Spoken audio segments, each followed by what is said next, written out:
Welcome back to the CritMedic podcast, and today we're going to talk about why I'm getting paced. So I imagine you can probably remember a couple years ago, or actually I think it's about a year or two ago now, I put up a video about getting paced.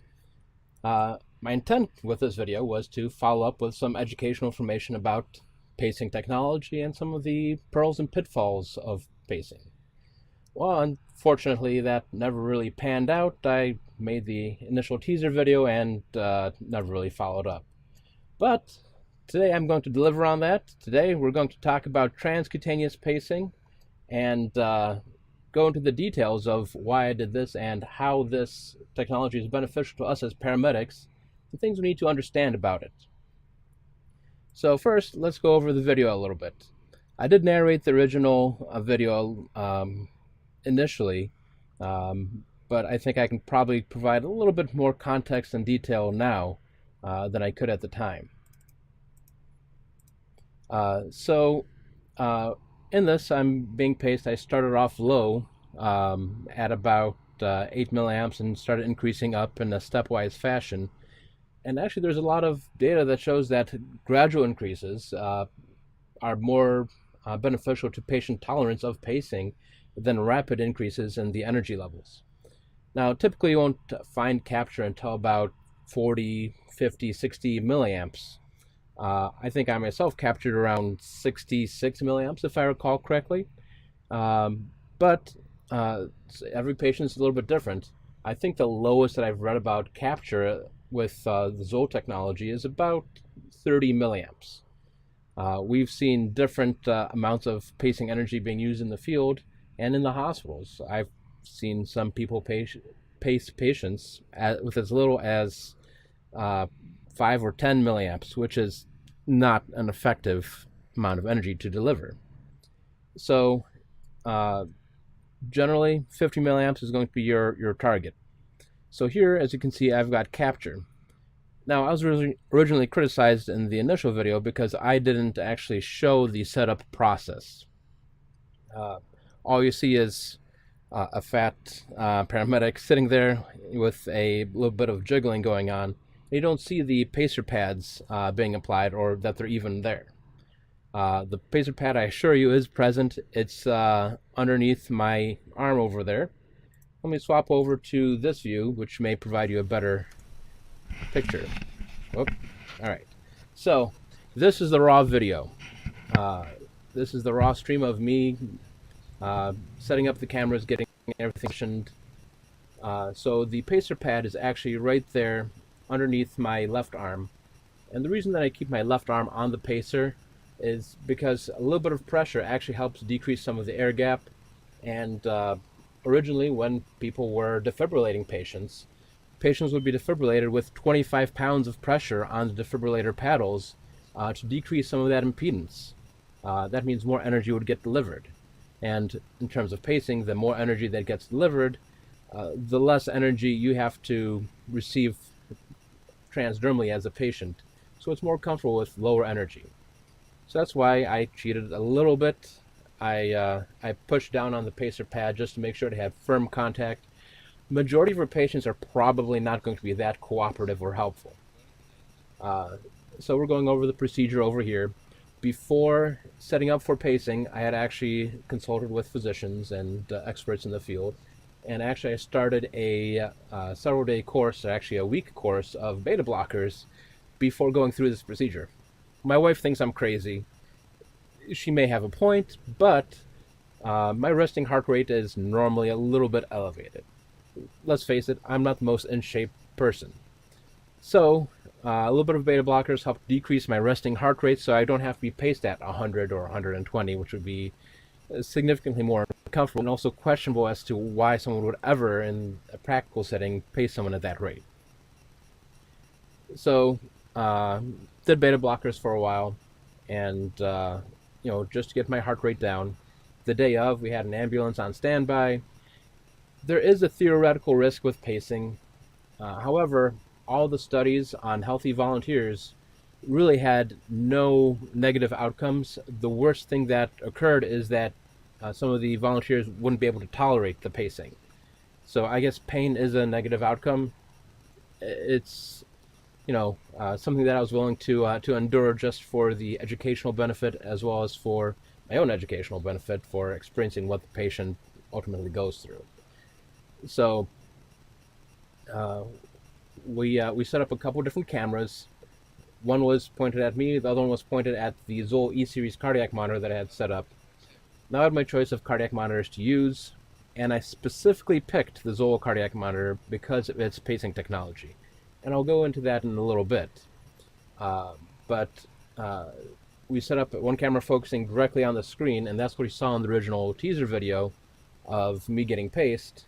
You saw a little picture-in-picture view of what's going on the actual cardiac monitor itself. So during this process, we also talked about some of the advantages of newer pacing developments. Originally, when pacing was developed, it was done transcutaneously, and it was with a VOO mode. That means it was asynchronous, it didn't do any sort of sensing. So it would pace continuously, and that's actually where the risk comes in. With asynchronous pacing, without being able to do demand pacing and detect where the native impulses are, you risk an R on T. Now, in 1980s, there's been updates to the technology, and they've incorporated pacing, the native sensing, into the pacemaker technology, so it's more of a demand pacemaker mode.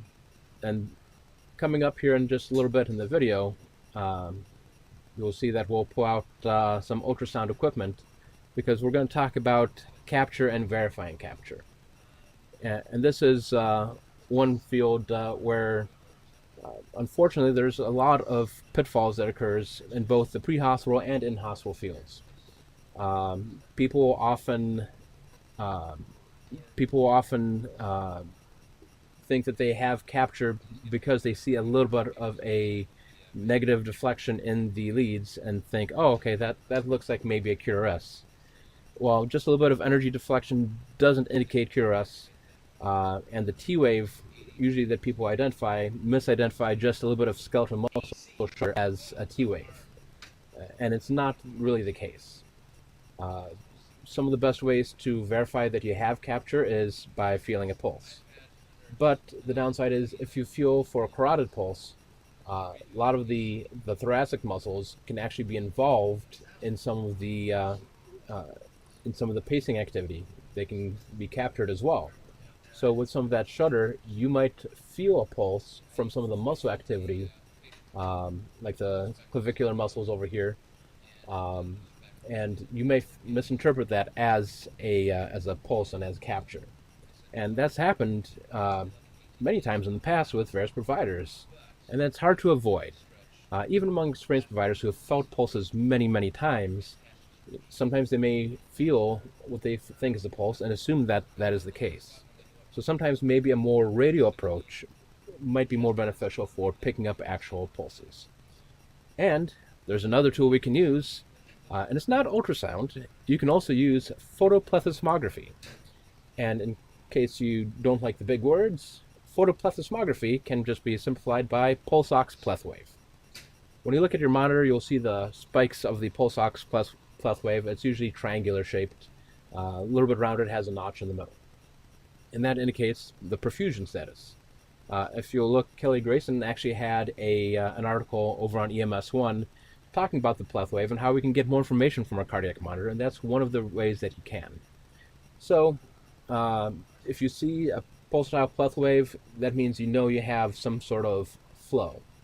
Some people argue that, well, sometimes the thoracic contractions can cause a little bit of flow to the extremity that may falsely produce an elevation in the Plouffe wave. In my experience, it takes a little bit more force than that to actually develop a pulsatile flow, and people who do have pulses often don't have a good Plouffe wave if they have some sort of vascular insufficiency and just poor perfusion to the distal fingers. Cold hands can do that. So in this video over here now, we're actually putting on the ultrasound, and I have the video of that. I just have to add it into the stream here. Stand by, I'll get it right in here. But ultrasound is a fantastic tool because you can see the intercostal muscles contracting on the top, and you can see what the heart activity is. Now, ordinarily, you won't have the patients doing their own parasternal long axis as a view while you're pacing them. It is very courteous of a patient to do that, but that won't typically be your experience. So I'm just going to add in the video here, and hopefully I don't screw everything up. Stand by 1 second. So I'm hoping to time it just right so you can see what was going on here as we were pacing. Stand by just a second here. I should have had this queued up beforehand.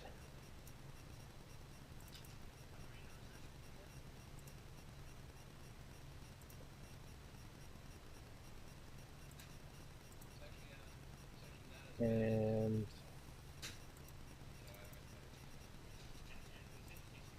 all right, that should be in.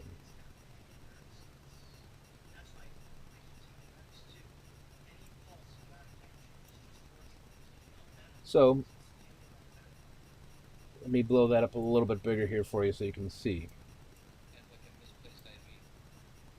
But generally the gist of it is, at the very top, as you can see, you see some small intercostal muscle contractions, and then when you see the larger contractions of the actual myocardium itself. So this is a fantastic tool that you can use to confirm that you have capture, because sometimes, confirming capture can be a little bit elusive. And I actually have a couple of case presentations here to show you some of the misadventures that have been had in some EMS settings of determining whether there's actual capture or not. So let me see if I can pull this on over here. I apologize for not having this all queued up in advance, but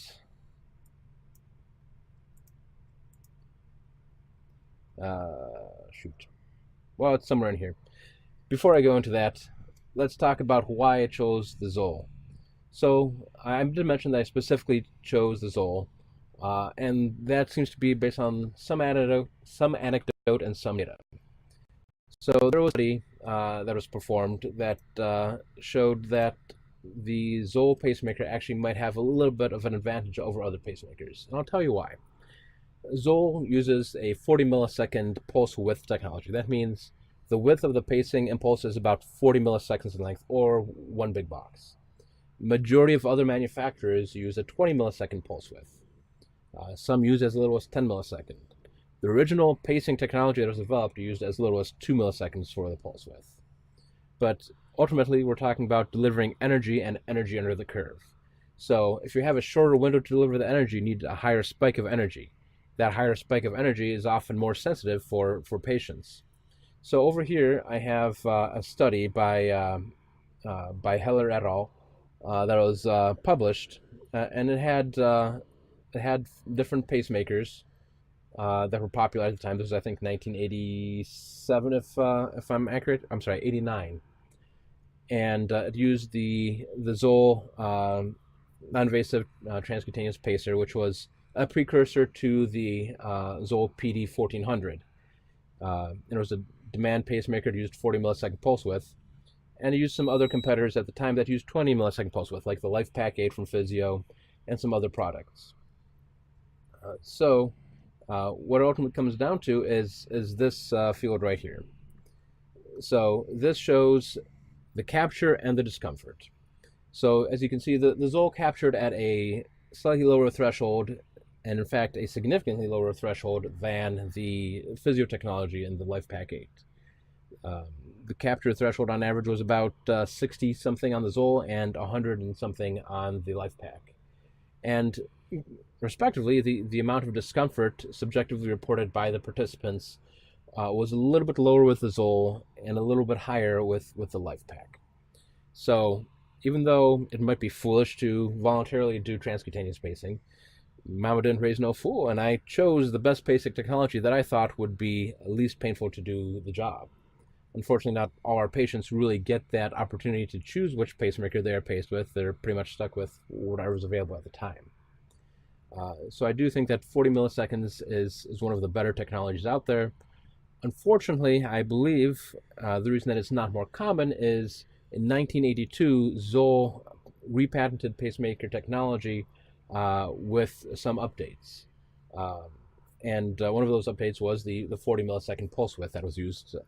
And uh, so, in a sense, they put a patent on time itself.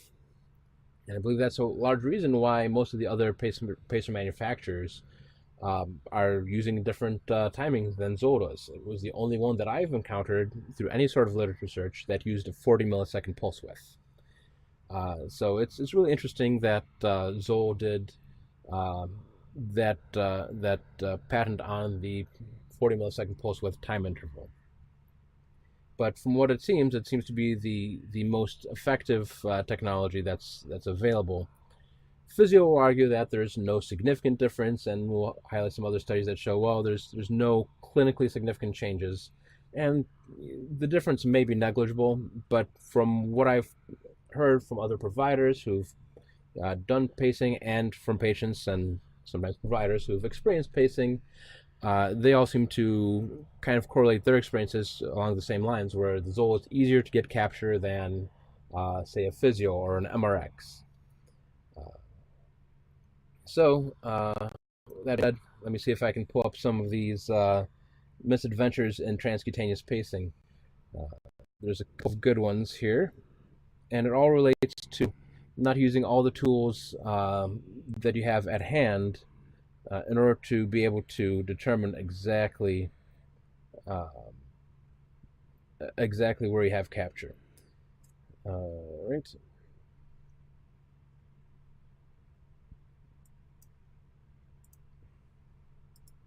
And I apologize for not having this in here, but I will get it all queued up here.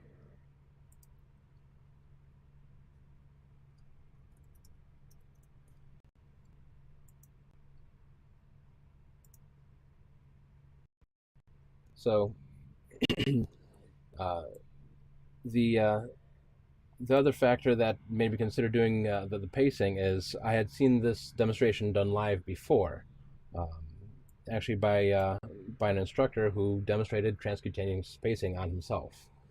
And while that may seem crazy, and as I mentioned earlier, the data does show that it's fairly safe, especially with the demand and sensing that's available in modern pacemaker technology. There's no elevation in creatine kinase.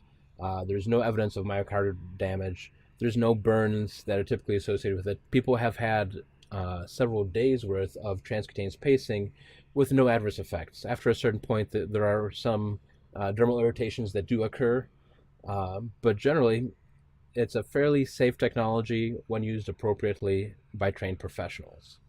That being said, don't go out and start pacing yourselves, because that would be you know, potentially foolish. Make sure you have got the appropriate clearances and supervisions to do so. So here is a pacing strip here that was sent to me by a colleague of mine, and this pacer strip has a couple of neat findings in there. So you'll notice it's got a Plouffe Wave. Actually, it might be cut off here a little bit, but there is a Plouffe Wave that's buried in the second line. And as you can see, there's really no appreciable pulsatile flow that's taking place. And when you look at the morphology of the T waves, they don't strike you as your typical T wave. This is more of a skeletal muscle shudder that you typically see with pacing. And unfortunately, this was believed to be at the time successful capture, and this is not mechanical capture, nor is it really consistent with actual mechanical capture as well. So it's neither mechanical nor electrical capture. So let me pull up the second one here.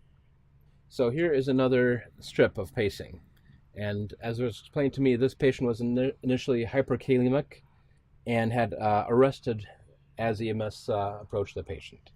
So because they were peri-arrest, they decided to try some transcutaneous pacing, which might be an option. Maybe early calcium might be another avenue to try. But unfortunately, in this case, the avenue that they chose ended up being unsuccessful. So here we've got some pacing, and as you'll note, especially after like the first and second paced beats, you'll notice that there's a QRS buried very shortly right into the what would be considered the T wave. And that's another piece of evidence that you don't have capture. If you were seeing QRS waves inside the T wave of your paced beats, you're not capturing the myocardium. So unfortunately, this is another one of those situations where checking for mechanical pulses might be an indication, but this provider swore that they felt a pulse, which is easy to understand because sometimes you may feel a pulse, sometimes you may just feel some skeletal muscle shudder. But if you see T waves that have QRSs inside them, or if you see really an absence and kind of unimpressive T wave like you see here, that's an indication that you really don't have the capture. So, unfortunately, pacing is a fantastic technology, but there are a lot of downsides associated with it. Post-arrest, personally, I try to avoid going down the pacing route as much as possible. We don't carry dopamine in the field. We've switched to norepi, so it doesn't have as much chronotropic effects as dopamine would have. But dopamine was a more preferred agent for me in post-arrest, if there was bradycardia present, because you don't mask the underlying EKG and you don't have the issue of skeletal muscle shudder now maybe potentially concealing whether there's a pulse or not a pulse. Sometimes the only indication that you have whether your patient is still alive or not alive anymore while you're pacing them is the end-tidal CO2. If the end-tidal CO2 drops off, two things could have happened. Either your tube got displaced, which is possible, or your patient died. People refer to the dope mnemonic, or doped. I like the additional D at the end, which is displaced, obstructed, pneumo, equipment, or the last D is dead. Did your patient die, and that's why you have a 0 end-tidal CO2 reading and there's no perfusion? So a lack of perfusion would be a good indicator that your pacing might not be effective. And sometimes it's really hard to recognize that fact. But use all the tools that you have available to you. Use your photoplethysmography, your pulse ox Plouffe Wave. Try to feel more distal pulses, and just be cognizant of any sort of skeletal muscle that's contracting may make you feel that you have a pulse when that's not necessarily the case. Look at your end-tidal CO2. Is that a normal physiologic value, or have you dropped down to 0? So these are all things that may help you successfully determine whether or not you have capture. If you're capturing or think you have capture at low milliamp settings, like 15, 10, something along those lines, you probably don't actually have capture. I would say in the EMS setting, especially with some of the patients that we're seeing that have more, how would I put it gently, adipose tissue that causes higher impedance, I would say below 50 milliamps is kind of sketchy whether or not you actually have capture. But if you have capture, great. If not, I think you're going to need to have higher energy settings, 50 plus, in order to have successful electrical capture and hopefully mechanical capture associated with that as well. So hopefully that covers all the bases for transcutaneous pacing. We'll cover some more topics next week. We're here, by we, I mean me. I'm here every Sunday at 11 p.m.-ish. Hopefully you enjoyed your time, and as always, keep thinking different.